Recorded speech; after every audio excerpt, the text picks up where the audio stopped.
자, 어제 눈길을 끄는 인사 하나가 있었죠. 자, 윤 대통령이 공정거래위원장 후보자로 송홍열 서울대 법학전문대학원 교수를 지명한 겁니다. 자, 송 후보자는 사법시험, 행정고시, 외무고시를 모두 합격해서 이른바 고시 3관왕을 달성한 인물로 알려지기도 했습니다. 상업 분야 권위자로 알려져 있는데요.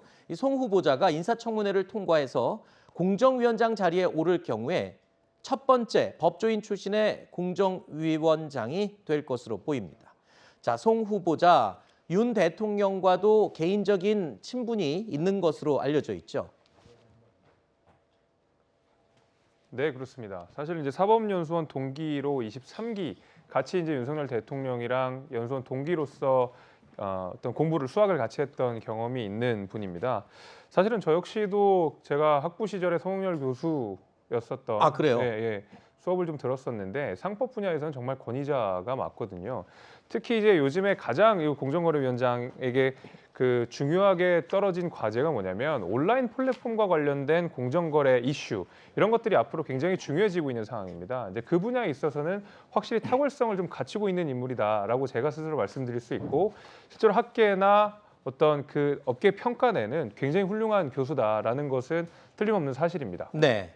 자, 그런데 뭐 능력에 대해서는 그렇다 치지만 공정거래위원장 후보자로 지명된 이 송 후보자의 과거 발언이 지금 논란이 되고 있죠. 지난 2014년 8월이었습니다. 학생들과 함께한 저녁 식사 자리에서 학생들에게 넌 외모가 중상, 중하 또는 상이다라는 식으로 외모 품평을 했다는 겁니다. 자, 이 논란에 대해서 송 후보자는 이 과거에 자신의 잘못을 인정하고 반성한다는 입장을 바로 어제 공개적으로 밝혔습니다. 대통령실도 자, 일단은 일단락된 사안이면서 성희롱성 발언 논란에 이 선을 긋고 있습니다. 이제 정리가 됐다 이렇게 입장을 밝혔는데 송 후보자의 과거 성희롱성 발언이 알려지면서 야당에서는 공세 수위를 높이고 있습니다. 공정거래위원장이라는 아주 우리나라의 최고의 고위직에 오를 후보자로 지금 지명돼 있고 그런데 그런 말을 서슴없이 그런 말 쉽게 못합니다. 어디 시정 잡배도 술자리에서도 이렇게 못하는 지금 시대 풍조가 이미 기준이 바뀌었는데 그런 거를 그렇게 쉽게 내뱉을 정도면 이분의 인성이라든가 또는 성인지에 대한 기준이라든가 감각 수준이 아주 형편없다라는 평가를 할 수밖에 없습니다. 저는 그 소식을 듣는 순간 아 이분은 뭐 공정거래위원장을 수행할 자격이 없다 이런 판단이 섰습니다. 업무적인 능력은 훌륭하다라고 아까 설명을 해주셨지만 지금 예민한 부분에서 지금 문제가 지금 불거졌거든요. 지금 인사청문회 과정이 평탄치는 않을 것 같습니다. 제가 봐도 그렇습니다. 지금 네. 나오는 의혹은 뭐 지금 벌써 언론 보도를 통해서 나온 거고요. 앞으로 더 추가 의혹이 나올지는 뭐 아무도 알 수는 없는 상황인데요. 그러니까 이렇게 한번 생각해 보시면 어떨까 싶어요. 그러니까 미국 사회에서 만약에 장관급 인사가 본데 이런 성희롱성 발언을 했다는 사실이 알려졌다고 하면 과연 임명될 수 있을까요? 아마 저는 안 될 거라고 생각하거든요. 아마 미국 사회가 아마 용납하기는 좀 어려울 것 같아요. 그리고 우리나라 사회도 지금 성인지 감수성에 대해서 굉장히 민감하잖아요. 더군다나 윤석열 대통령의 경우에는 구조적 성차별이 없다 이런 발언 때문에 그동안에 많은 구설에 휩싸이기도 했단 말이에요. 더군다나 이제 윤재선 총무비서관 관련돼 있는 또 논란이 있는 상황 아니겠습니까? 네. 뭐 이른바 생일빵을 했는데 화가 나서 여직원한테 뽀뽀를 했다 뭐 이런 이제 얘기까지 나오고 있는 상황인데 다시 또 성희롱성 발언을 했던 인사를 공정거래위원장에게 임명하는 게 과연 국민들한테 용납이 되겠는가 이런 생각이 있고요. 뭐 둘째로는 이복형 금감원장 검사 출신 처음으로 이제 검사 출신 금감원장이 됐잖아요. 네. 이번에도 역시 마찬가지로 법조인 출신 처음으로 네. 이제 공정거래위원장이 탄생하게 되는 거예요. 만약에 임명이 된다고 하면. 이 과연 어떤 방향으로 해석해야 될 것인가? 법조인이기 때문에 잘할 것이다라고 하는 믿음이 있는 것인지 아니면 지인 찬스인지 구분하기가 매우 어렵다. 이런 부분에 있어서도 여러 가지 논란이 뒤따르지 않을까 생각합니다. 자, 이런 소식도 전해졌습니다. 아무래도 이런 논란 때문일까요? 어제 용산 대통령실에서는요. 대통령까지 참석하는 성교육 프로그램이 예정돼 있었습니다. 그런데 이게 당일 오후에 갑작스럽게 취소가 됐습니다. 이 송 후보 성희롱성 발언 논란이 혹시 영향을 준 건 아닌가 뭐 이런 얘기도 나오고 있긴 한데요.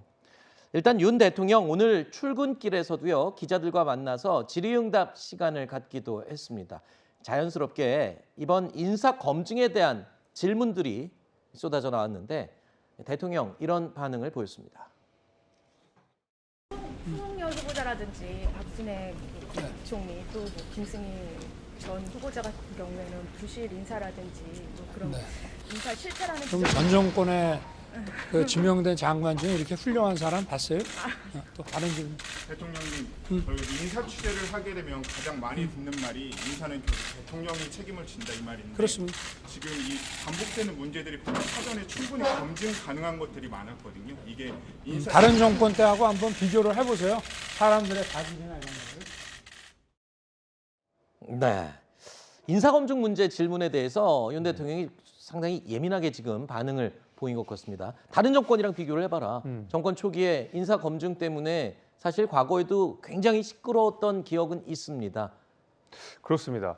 그러니까 아무래도 지금 윤석열 대통령께서 인사 문제와 관련돼서 예민한 반응을 보일 수밖에 없던 것이 최근에 국정 지지율과 관련돼서는 이른바 데드크로스가 일어났고 네. 그 가운데서는 인사 문제가 상당 부분 비판 여론으로서 많이 작용을 했거든요. 네. 그러니까 지금 국정 그 지지율과 관련된 얘기들이 굉장히 많이 나오고 있는데 그 중에서 가장 중요한 이슈가 인사 문제로 계속 다뤄져 있기 때문에 네. 아마 윤석열 대통령 입장에서는 굉장히 신경이 곤두서 있을 거라고 생각이 됩니다. 네. 다만 이제 윤석열 대통령께서 말미에 붙이셨던 다른 정부와 좀 비교를 해보시라라는 말을 제가 보다 좀 선회를 하게 되면은 뭐냐면 네.